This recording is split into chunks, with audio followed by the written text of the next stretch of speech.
Big Boss Malayalam season 7-ൽ mid week നോമിനേഷനിലേക്ക് അനീഷും തെരഞ്ഞെടുക്കപ്പെട്ടിരിക്കുകയാണ്. അപ്പോൾ ഈ ഒരു ബുധനാഴ്ച ആവുമ്പോഴത്തേക്ക് ഈ മിഡ് വീക്ക് എവിക്ഷന്റെ കാര്യത്തിൽ ഒരു തീരുമാനമാവും. ഒന്നല്ലെങ്കിൽ ഒന്നിൽ കൂടുതലോ രണ്ടുപേര് ബിഗ് ബോസ് പുറത്താക്കാൻ സാധ്യതയുണ്ട്. കാരണം ഇപ്പോഴേ ജനസംഖ്യ കൂടുതലാണെന്നൊക്കെ ലാലേട്ടൻ കഴിഞ്ഞ ദിവസം വന്നപ്പോൾ പറഞ്ഞിട്ടുണ്ടായിരുന്നു. അപ്പോൾ എന്റെ ചോദ്യം എന്ന് പറഞ്ഞു കഴിഞ്ഞാൽ അനീഷ് ഔട്ട് ആവുമോ എന്നുള്ളതാണ്. കഴിഞ്ഞ സീസണിൽ രതീഷ് കളിച്ച പോലൊരു ഗെയിമാണ് നമ്മുടെ അനീഷ് കളിച്ചു വരുന്നത്. എന്ന് വെച്ച് കഴിഞ്ഞാല് ചൊറിഞ്ഞുള്ള ഒരു ഗെയിം സ്ട്രാറ്റജിയാണ് അനീഷ് ബിഗ് ബോസ് ഹൗസിനകത്ത് പയറ്റിക്കൊണ്ടിരിക്കുന്നത്.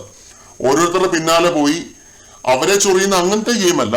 എല്ലാവരും അനീഷിന്റെ പിന്നാലെ നടന്നാണ് അനീഷിനെ ചൊറിയുന്നത്. അനീഷ് അവരെ ട്രിഗർ ചെയ്യുന്ന രീതിയിലുള്ള പ്രൊവോക്ക് ചെയ്യുന്ന രീതിയിലുള്ള സ്റ്റേറ്റ്മെന്റ്സ് പറയുകയും അതിന് പിന്നാലെ എല്ലാവരും അനീഷിന് പുറകെ വരികയും ചെയ്യുന്നു.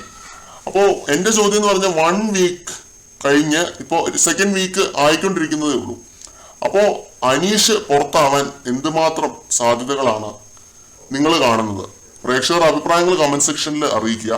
എനിക്ക് തോന്നുന്നു അനീഷ് അങ്ങനെ പുറത്താവാൻ സാധ്യതയുള്ള ഒരു മത്സരാർത്ഥി അല്ല എന്നാണ്. കാരണം അദ്ദേഹത്തിന്റെ ഓഡിയൻസ് ഗെയിം ഇപ്പൊ നല്ല രീതിയിൽ ബിൽഡ് ആയിട്ട് വരുന്നുണ്ട്. ഇന്നലത്തെ എപ്പിസോഡിൽ തന്നെ ആ ഒരു ആദില നൂറ കേസ് അത് അനീഷ് ഡീൽ ചെയ്ത രീതി എന്ന് പറഞ്ഞു കഴിഞ്ഞാൽ അന്യായ ഓഡിയൻസ് ഗെയിമാണ്. അങ്ങനെ ആ രീതിയിൽ ഒരു ഗെയിം കളിക്കുന്ന ഒരു മത്സരാർത്ഥി പുറത്താവുമെന്ന് ഞാൻ വിശ്വസിക്കുന്നില്ല. ആദിലയും നൂറയും അവരുടെ പേരൻസുമായിട്ട് കോംപ്രമൈസ് ആവുന്നതിൽ എന്താണ് ഇയാൾക്കെന്നൊക്കെ നമ്മൾ ചിലപ്പോൾ ചിന്തിച്ചേക്കാം. പക്ഷെ അതൊരു കോൺവെർസേഷൻ ആയി, അതൊരു ടോപ്പിക്കായി അനീഷ് അവിടെ കളിച്ചൊരു ബ്രില്യൻ ഗെയിം എന്ന് പറഞ്ഞു കഴിഞ്ഞാൽ ക്യാമറയുടെ മുന്നിൽ പോയി നിന്ന് ആ പറഞ്ഞ കാര്യങ്ങളാണ്. അവർ രണ്ടുപേരുടെയും 99% പ്രശ്നങ്ങളും പേരൻസുമായിട്ട് പ്രശ്നം സോൾവ് ആവുന്നതിലൂടെ തീരും എന്നാണ് അനീഷ് പറഞ്ഞത്. അത് വ്യക്തമായ രീതിയിലാണ് അനീഷ് പറഞ്ഞത്. അപ്പൊ ഇങ്ങനെ ഈ രീതിയിലുള്ള ഒരു ഓഡിയൻസ് ഗെയിമാണ് ഇപ്പോൾ കളിച്ചു വരുന്നത്. പിന്നെ ഇന്നാണെങ്കിലും 18 പേരിൽ നിന്നാണ് അനീഷിനെ ടാർഗറ്റ് ചെയ്തത്. അപ്പൊ ഇങ്ങനെയൊക്കെ ഒരു മത്സരാർത്ഥിയെ ബിഗ് ബോസും ലാലേട്ടനും തന്നെ പൊക്കിക്കൊണ്ട് വരുമ്പോൾ എനിക്ക് തോന്നുന്നില്ല പുറത്താവും എന്ന്. ഓഡിയൻസ് പുള്ളിയെ പുറത്താക്കുമെന്ന് എനിക്ക് തോന്നുന്നില്ല. അനീഷിനെ ഇഷ്ടപ്പെടുന്ന ഒരുപാട് പേര് ഇപ്പോഴേ ഉണ്ടായി വരുന്നുണ്ട്.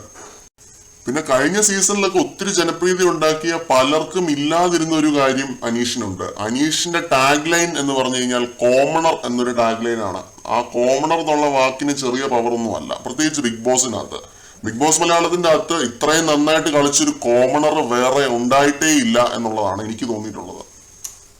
പ്രേക്ഷകർ അഭിപ്രായങ്ങൾ കമന്റ് സെക്ഷനിൽ അറിയിക്കുക. മിഡ് വീക്ക് എവിക്ഷനിൽ അനീഷ് പുറത്താകുമോ ഇല്ലയോ?